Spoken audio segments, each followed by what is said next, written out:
Welcome to the Testing Guru channel. In this video, we are going to continue with the chapter 1 testing process of the ISTQB test manager syllabus. In the last video, we have already started with the first learning objective of this chapter, which is test planning.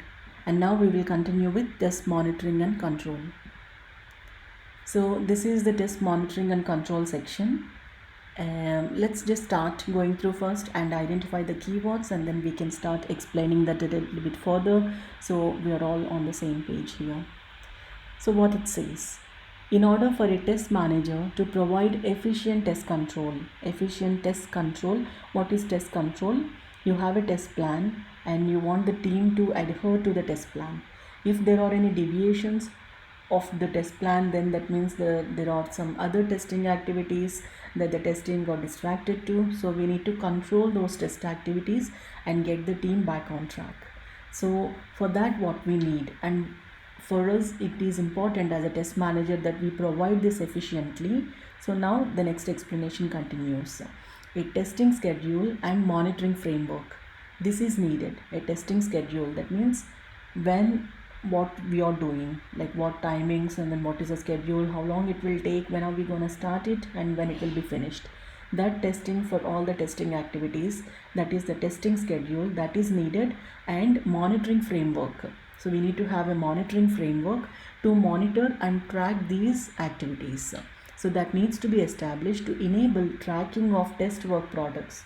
Whatever the test team is doing, those are all test work products and the resources against the plan. So we want to track the test work products and the resources against the plan. So why we are tracking this? To make sure that we are adhering to the test plan. This framework should include the detailed measures and targets that are needed to relate the status of test work products and activities. So we need the detailed measures and targets. These are needed, right? We need to know what we are measuring and what are the targets. So when we should finish what and how we are measuring that. So the metrics, if you are measuring, so that needs to be defined and we should have them in our framework. So we can track the status of the test work products and activities to the plan and strategic objectives, right?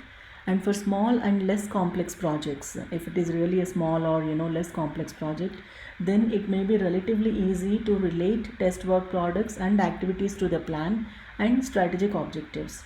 For example, if you take a project which is having 4 different modules and you are having a testing plan for module A, testing plan for module B, module C, and then module D, and if you say that by the end of this date we need to finish the testing of module A from the functional point of view, then we will have an integration testing of module A and B by this date, and these are the resources that will be working on this integration testing and the plan for the functional testing. You can have all of those activities in your testing plan, and which resources are going to work on them, and when we are going to start, what is the exit criteria. All of that could be part of your testing schedule.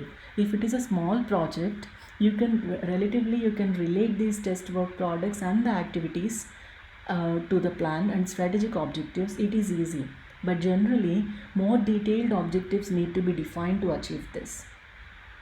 But generally, if you see a kind of a medium complex or even large big complex project, then you generally need to have them detailed that needs to be defined to achieve this. So my objectives, I cannot have very high level objectives, then it is very hard for me to relate it, or there will be a lot of too many relationships will be formed if it is going to be a high level objective. But if I can divide those objectives into relatively smaller, then the test work products the relationship with the objective and the test work product would make more sense. So if you are defining like module A functional testing, and then if you are defining some requirements of that module A functional requirements, and then you are relating the module A functional requirements to the functional test work products, it will make much more sense. Rather you define them at the high level like module A testing, and then you are adding your functional or regression test work products to the module A, then it will become like very high level. So it's always recommended to make them more detailed objectives and then relate your test work products to those objectives. This can include the measures and targets to meet test objectives and coverage of the test basis. It can include measures and targets, what are the metrics or measures that you are using, and the targets to meet the test objectives and coverage of the test basis. Test basis we have already discussed in the previous video.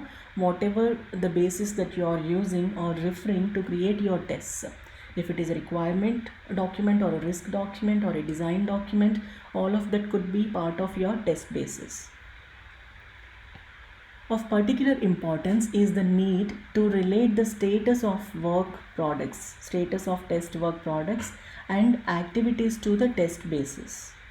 So if you can relate these two, then in a manner that is understandable and relevant to the project and business stakeholders. So this is really, have given a great importance, because project and business stakeholders, they won't understand a lot of details about the testing or the test types, etc. But if you can relate the test work products to the activities to the test basis, that will give a good understanding to these stakeholders. Defining targets and measuring progress. You are defining the targets and measuring progress based on the test conditions, and groups of test conditions can be used as a means to achieve this by relating other testing work products to the test basis via the test conditions. So what are these test conditions? Test conditions means you are giving, for example, a particular test case can have multiple test conditions. So if my input is this, then I am expecting this as my output. So that is one test condition, right? You can have multiple test conditions within a particular test case. So what we are saying here, defining targets and measuring progress based on these test conditions and groups of the test conditions can be used as a means to achieve this by relating other testing work products to the test basis via the test conditions. Properly configured traceability. So as I said, one test case can have one test condition or multiple test conditions, right? So you can have these test conditions related to the testing work products via the test conditions. They are saying this can be used as a means to achieve this by relating other testing work products. So this is one way of linking and this is used actually for defining the targets and measuring the progress. So this is one way actually, we can do that based on the test conditions. That's what they are saying. Properly configured traceability, including the ability to report on traceability status, makes the complex relationships that exist between development work products, test bases and the test work products more transparent and comprehensible. So if we can properly figure out this whole traceability doesn't necessarily need to be your requirement to the test case and the test conditions, but it can also be between the development work products, test bases and the testing work products. So if we can make it more transparent and comprehensible, this traceability could be really helpful to the whole project team, and it can also help in reporting as well. In most of the projects you need to report on the traceability status, so that will give the complete pipeline that okay, this is this development work product for a particular feature so and so, and that feature is part of this requirement document which will be there in the test basis, and then the test work products, if at all if you are creating the regression report or functional report or the test cases report, that all will be linked. Then it will be more transparent and gives a lot of value to your project. So using test conditions is one way, and the other way is to make the relationship exist between the development work products, test bases and the test work products. This is another way. Okay, so now we are talking about how we can do this monitoring, how we can establish the monitoring framework. When we are establishing the monitoring framework, it is important that you need to define the targets and the measures, and what are the different ways to have those targets and measures defined. That's what we are talking about. Okay, these are just the ideas. In different projects you might be following a different way, but this is kind of recommended way that is mentioned in this document. Sometimes the detailed measures and targets that stakeholders require to be monitored do not relate directly to system functionality or a specification. So if stakeholders are asking for some detailed measures and targets that needs to be monitored, they may not be directly relating to your system functionality or a specification, especially if there is little or no formal documentation. For example, if your system requirements are not properly documented, or if there is very little documentation available, then you cannot directly correlate these measures and targets to your specifications. For example, a business stakeholder may be more interested in establishing coverage against an operational business cycle, even though the specification is defined in terms of system functionality. So maybe the specification is defined in the system functionality, but they want to establish a coverage against the operational business cycle. Involvement of business stakeholders at an early stage in a project can help define these measures and targets, which not only can be used to provide better control during the project, but can also help to drive and influence the testing activities throughout the project. So if at all, if there is any such thing that we want to establish, right, detailed measures and targets, most of the times testing team would have their own independent metrics and independent targets that they will monitor. But if we can keep it at the project level that everyone needs to monitor, track and take controlled actions, then that will help and reduce the stress on the testing team basically. So if you can involve the business stakeholders at an early stage, they can actually help to define these measures and targets, and it can provide a better control during the project, right? But can also help to drive and influence the testing activities throughout the project. Then everyone will understand the importance of a particular testing activity at that particular time, and you will get the proper support from the development team and also other stakeholders involved that are part of your testing process, or that are having some dependency.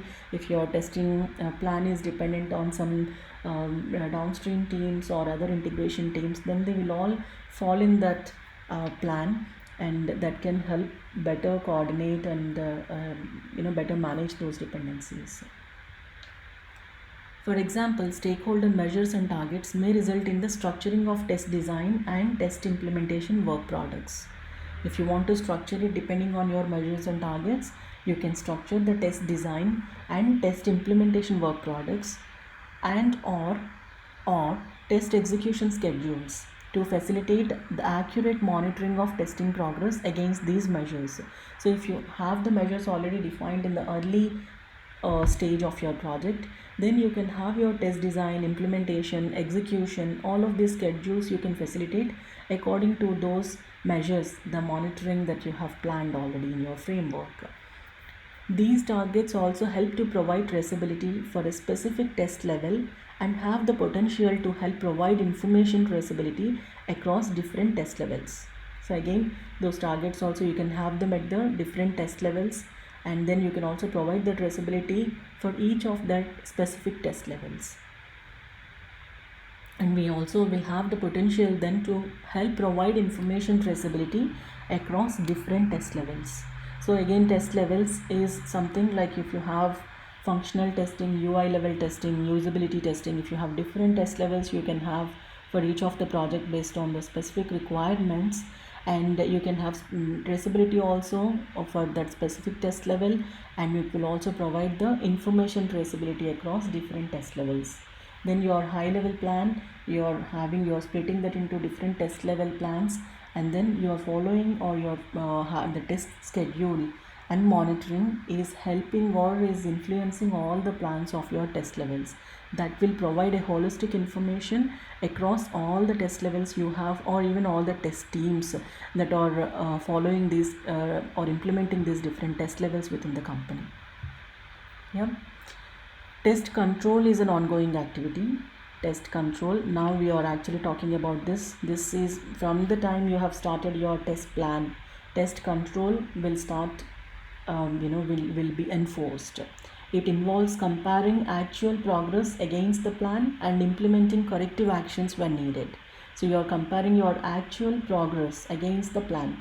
If you have like different test levels in your test plan, and if you have made the dates or the weeks, and then by the end of that week that you have planned, you need to check what is the actual progress. Is it adhering to the test plan? If it is not, then you need to implement the corrective actions. Test control guides the testing to fulfill the mission, strategies, and objectives, including revisiting the test planning activities as needed. If sometimes you also may need to revisit. If you have planned something only for a couple of weeks and after that you realize that, oh, it's too much of work that I cannot finish in 2 weeks, then yes, you need to revisit.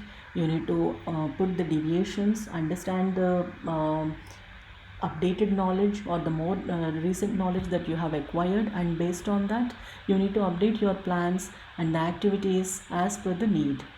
Appropriate reactions to the control data depend on detailed planning information. So this is something that you can continue. It will be a continuous and ongoing activity once the test plan is prepared until you achieve that mission. Okay, now they are saying the content of test planning documents and test control activities are covered in chapter 2, but we have already got very good information in the first chapter about test planning, test monitoring and control. I hope things are a bit clear now, and if you need more details, or if I am going fast, or if you want me to explain a little bit more, if you have any questions, please feel free to ask in the comment section. I'll be happy to answer. Thank you so much for watching.